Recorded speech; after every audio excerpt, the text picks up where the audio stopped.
This summer, we're bringing you a couple of pay settlement techniques. To open this series up, let's start with the on-demand feature. You can get creative with this, but a few ways that on-demand items would be beneficial would be things like monthly bonuses, random drug tests, repairs deductions, IFTA fuel tax deductions or reimbursements, fuel reimbursements, basically anything that happens during the course of normal operations, but not regularly enough to be built in as part of the main settlement process every single pay period. Especially things that are more random, but you want them on standby. This is something that needs to be set up in a pay profile first.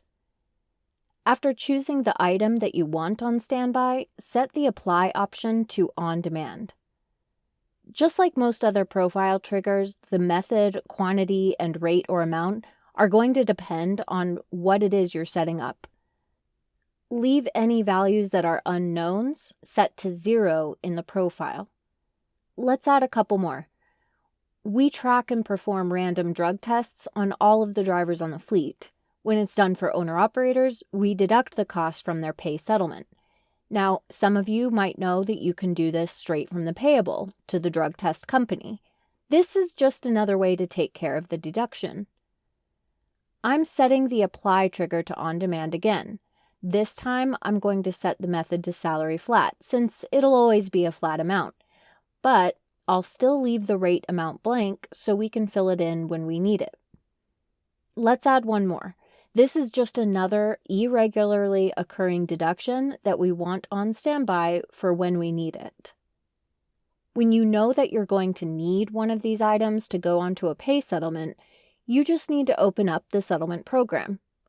You can pull up your on-demand items for all vendors or all employees for a particular class or for just one payee at a time. Mark this on-demand radio button. Give the items you're about to create a date. When you process regular pay settlements, most of you probably use a cutoff date. The items that you're about to create will show up in the main settlement grid as long as they are on or before that cutoff date. When you launch the next window, you're going to see all of the on-demand triggers from the profiles.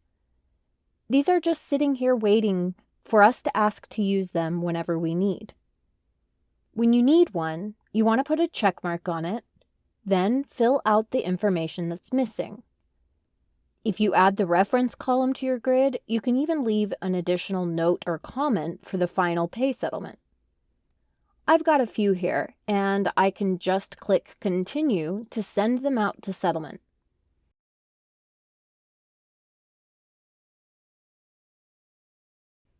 On-demand items are totally reusable. In other words, I can launch this again and have the same set of items to choose from. That's what makes this a great tool to use in the middle of a pay period. Just set it and forget it. When pay settlements are processed, your on-demand items will be there waiting for you.